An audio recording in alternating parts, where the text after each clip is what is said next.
Hello नमस्कार दोस्तों, आप सभी को स्वागत है आपके अपने यूट्यूब चैनल एनआर क्लासेस में। दोस्तों मैं नीतीश कुमार। दोस्तों आपको पता है कि हमसे यहाँ पे दोस्तों करने वाले हैं क्लास 12th का बायोलॉजी। हमने अभी तक दोस्तों अध्याय 9 को देख चुके हैं, ठीक है। और हम सब अभी यहाँ पर पढ़ने वाले हैं अध्याय 10, जिसका नाम है मानव कल्याण में सूक्ष्म जीव, ठीक है। यदि आपको सीरीज अच्छा लग रहा होगा दोस्तों, एक बार जरूर वीडियो को शेयर करेंगे, लाइक करेंगे, क्योंकि आपका एक लाइक दोस्तों हम सबको अंदर से बहुत मोटिवेटेड करता है। और हम आपके लिए बहुत सारे काम में दोस्तों लगे हुए हैं। यहाँ तक कि आप सबके आशीर्वाद और प्यार से दोस्तों आप सबके लिए हमने क्या किया है कि डिजिटल बोर्ड ले आया है, ठीक है। वहाँ पे हम आपको दोस्तों पढ़ाएंगे बहुत मंथन से, और आप इसी प्रकार से अपना प्यार दोस्तों बनाते रहेंगे। तो हम सब एक टीम बना के काम करेंगे। अभी हम पूरे क्लास 12th का बायोलॉजी दे देने के बाद हम शुरू दोस्तों करने वाले हैं यहाँ पे क्लास 12th का फिजिक्स का ऑब्जेक्टिव सवाल, ठीक है। हम सब एक टीम बनाएंगे और आप सबके आशीर्वाद और प्यार दोस्तों रहेगा तो हम 24 में बहुत अच्छे तरीक़ा से हम सब मिलकर काम करेंगे, ताकि आप अच्छे नंबर से पास करें। क्योंकि हमारा एक छोटी सी मेहनत दोस्तों हो सकता है कि आपको कहीं ना कहीं सफल बना दे। तो आइए सब वीडियो पर आगे बढ़ते हैं और सवाल शुरू करते हैं दोस्तों। अध्याय 10 मानव कल्याण में सूक्ष्म जीव। और यदि सीरीज अच्छा लगे दोस्तों तो हम सब वीडियो को लाइक करेंगे, शेयर करेंगे और चैनल को सब्सक्राइब कर देंगे, ठीक है। अध्याय 10 में मानव कल्याण में सूक्ष्म जीव में दोस्तों हम सब लेकर आए हैं 20 सवाल ऑब्जेक्टिव का, ठीक है।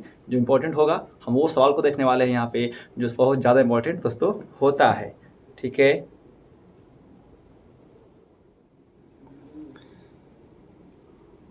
आइए हम सब सवाल नंबर 1 को देखते हैं। सवाल नंबर 1 क्या है कि अंग प्रत्यारोपण के समय प्रतिरक्षा तंत्र को निष्क्रिय करने के लिए प्रयुक्त साइक्लोस्पोरिन ए प्राप्त होता है दोस्तों। ऑप्शन ए में मोनास्कस परप्यूरस से, बी में ट्राइकोडर्मा पॉलीस्पोरम से, सी में कैलबिसेप्स परप्यूरिया से, या डी में साइक्रोमाइसिस सेरबेसी से। तो अंग प्रतिरोपण के समय हम जिस प्रतिरक्षा तंत्र का इस्तेमाल करते हैं और वह साइक्लोस्पोरिन ए प्राप्त होता है ना, वो दोस्तों प्राप्त कहाँ से होता है? ऑप्शन 20 इसका सही हो जाएगा। इसका ऑप्शन दोस्तों 20 सही हो जाएगा, ठीक है। ट्राइकोडर्मा पॉलीस्पोरम से ऑप्शन दोस्तों 20 सही हो जाएगा, ठीक है। हम सवाल नंबर 2 की बात करेंगे। रुधिर में कोलेस्ट्रॉल को कम करने के लिए प्रयुक्त स्टेटिन प्राप्त किया जाता है। ऑप्शन ए में मोनास्कस परप्यूरस से, बी में म्यूकर पायरोफॉर्म से, सी में एस्परजिल्स नाइगर से, या डी में क्लेविसेप्स परप्यूरिया से। तो रुधिर में दोस्तों जो कोलेस्ट्रॉल को कम करने के लिए हम जे स्टेटिन प्राप्त करते हैं ना, वो प्राप्त कहाँ से होता है? वो प्राप्त होता है मोनास्कस परप्यूरस से। ऑप्शन दोस्तों ए सही हो जाएगा, ठीक है।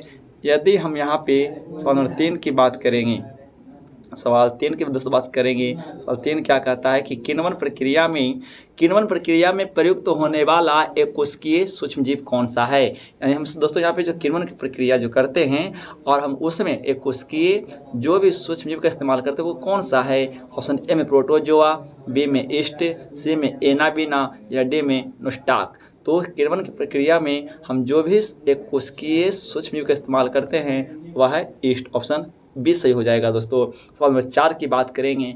बायोगैस उत्पन्न होती है। ऑप्शन ए यू बैक्टीरिया द्वारा, बी में आर्की बैक्टीरिया द्वारा, सी में माइकोप्लाज्मा द्वारा, या सी डी में साइनो बैक्टीरिया द्वारा। तो जो बायोगैस उत्पन्न होता है दोस्तों वो होता है आर्की बैक्टीरिया द्वारा। 4 का 20 सही हो जाएगा, ठीक है। यदि हम सवाल नंबर 5 की बात करेंगे कि पेनिसिलिन की खोज हेतु नोबेल पुरस्कार प्राप्त हुआ था। यानी पेनिसिलिन की खोज किसने किया जिसके वजह से उसे नोबेल पुरस्कार प्राप्त हुआ है। ऑप्शन ए में लैमार्क को, बी में डी वेरिज को, सी में फ्लेमिंग को, या डी में लुई पास्चर को। तो आपको पता है कि पेनिसिलिन दुनिया का सबसे पहला एंटीबायोटिक था जिसकी खोज फ्लेमिंग ने दोस्तों किया है। ऑप्शन सी सही हो जाएगा, ठीक है। यदि हम सवाल नंबर यहाँ पे 6 की बात करेंगे मेरे दोस्तों, सवाल 6 की बात करेंगे। सवाल 6 क्या कहता है वो सुन लीजिए एक बार। सवाल 6 क्या कहता है कि निम्न में से कौन सा नाइट्रोजन स्थिरकर्ता जीव नहीं है।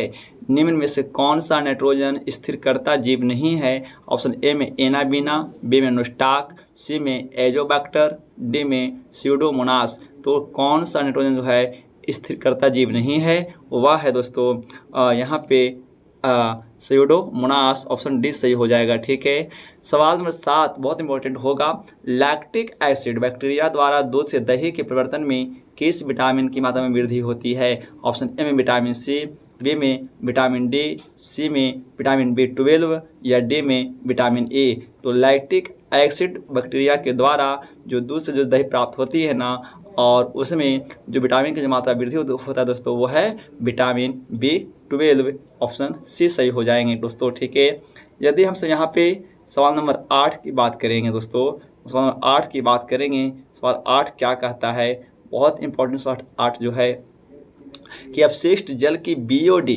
निम्न में से किसकी मात्रा के आकलन से जानी जाती है? ऑप्शन ए में कुल कार्बनिक पदार्थ द्वारा, बी में जैव अपघटनीय कार्बनिक पदार्थ द्वारा, सी में ऑक्सीजन की मुक्ति द्वारा या डी में ऑक्सीजन की खपत के द्वारा। तो अपशिष्ट जल की BOD जो है ना, हम उसकी जो मात्रा आकलन करते हैं दोस्तों, वो है ऑक्सीजन के खपत के द्वारा। 8 का डी सही हो जाएगा। हम सवाल नंबर 9 की बात करेंगे कि दूध किस जीवाणु के कारण खराब होता है? ऑप्शन ए में लैक्टोबैसिलस द्वारा, बी में न्यूमोकोकस द्वारा, सी में स्यूडोमोनास द्वारा या डी में इनमें से कोई नहीं। तो दूध जिस जीवाणु के द्वारा खराब होता है ना, उसका नाम है दोस्तों लैक्टोबैसिलस द्वारा, यानी 9 का ऑप्शन दोस्तों ए सही हो जाएगा। ठीक है, यदि हमसे यहाँ पे सवाल नंबर 10 की बात करेंगे, सवाल 10 क्या कहता है? नाइट्रिक कारक जीवाणु निम्न में से किसको किस में बदल देता है ना? नाइट्रिक कारक जीवाणु जो है निम्न में से किसको किस में बदल देता है? ऑप्शन ए में वातावरणीय नाइट्रोजन को नाइट्रेट में, बी में नाइट्रेट को नाइट्राइट से, सी में अमोनिया को नाइट्रेट में या डी में मृत पौधा तथा जंतुओं को अमोनिया में। तो नाइट्रिक कारक जो जीवाणु है दोस्तों क्या करता है? यहाँ पे अमोनिया को नाइट्रेट में चेंज कर देता है। ठीक है, तो यहाँ पे सवाल नंबर 11 की बात करेंगे। तो 11 क्या कहता है कि स्वतंत्र रूप से भूमि में रहने वाला अवायवीय जीवाणु जिसमें नाइट्रोजन स्थिरीकरण करने की क्षमता होती है, वह है एजोटोबैक्टर, बी में राइजोबियम, सी में क्लोस्ट्रीडियम, डी में इनमें से कोई नहीं। तो स्वतंत्र रूप से भूमि में रहने वाला जो आवासीय जीवाणु है जिसमें नाइट्रोजन स्थिरीकरण करने की क्षमता होती है, वह कौन है? तो दोस्तों वह है हमारा क्लोस्ट्रीडियम। ठीक है, ऑप्शन इसका सी सही हो जाएगा। यदि हमसे यहाँ पे सवाल नंबर 12 की बात करेंगे, जैव पिरकनाशी के प्रयोग से क्या नियंत्रित करते हैं? ऑप्शन ए में कीट, बी में कवक जनित रोग, सी में खरपतवार या डी में ये सभी। तो जैव पिरकनाशी के प्रयोग से हम यहाँ पे दोस्तों क्या करते हैं कि इनमें से सभी का नियंत्रण कर सकते हैं। ऑप्शन डी सही हो जाएगा। हम सवाल 13 की बात करेंगे, बेटी फसलों के निर्माण में भाग लेने वाले जीवाणु से अभिप्राय है। बेटी फसल के निर्माण में हम जिस भी जीवाणु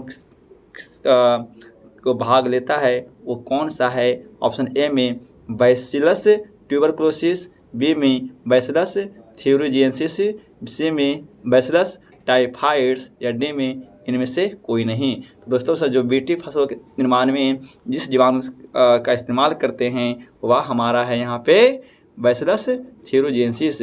ऑप्शन दोस्तों बी सही हो जाएगा। ठीक है, अब यदि हम यहाँ पे सवाल नंबर 14 की बात करेंगे मेरे दोस्तों। ठीक है, सवाल 14 क्या कहता है कि कौन जैव उर्वरक है? कौन सा जैव उर्वरक हैं?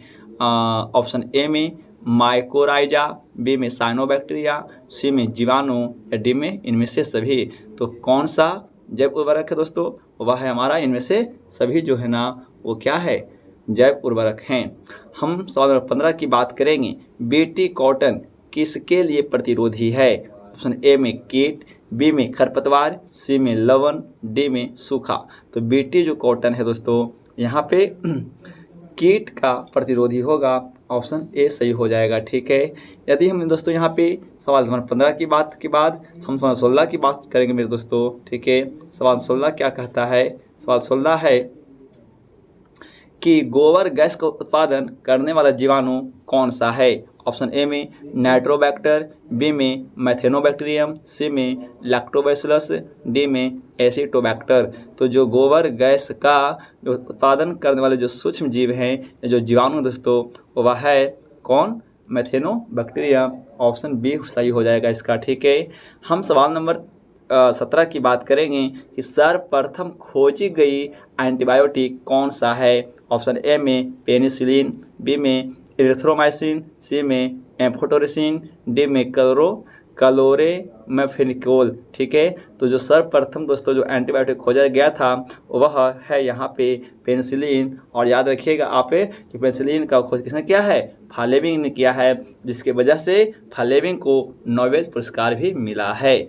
हम सवाल नंबर 18 की बात करेंगे मेरे मित्र। सवाल 18 क्या कहता है? बैसिलस थ्यूरोजेंसिस कार्य करता है। ऑप्शन ए में जैव उर्वरक का, बी में जैविक कीटनाशक का, सी में जैव ऊर्जा का, या डी में इनमें से सभी का। तो बैसिलस थ्यूरोजेंसिस जो कार्य करता है दोस्तों, वह काम करता है किससे? जैविक कीटनाशक का। ऑप्शन बी सही हो जाएगा। हम सवाल नंबर 19 की बात करेंगे, जो बहुत इंपॉर्टेंट सवाल है एग्जाम की दृष्टि से। गोबर गैस का मुख्य घटक है। ऑप्शन ए में अमोनिया, बी में मीथेन, सी में इथेन, या डी में ब्यूटेन। तो गोबर गैस का जो मुख्य घटक है वो कौन सा है जी? वह यहाँ पे ब्यूटेन। यानी 19 का दोस्तों गोबर गैस का जो मुख्य घटक है ना, वो कौन दोस्तों? मीथेन होगा। ऑप्शन इसका 20 सही हो जाएगा यहाँ पे। ठीक है, हम सवाल नंबर 20 की बात करेंगे।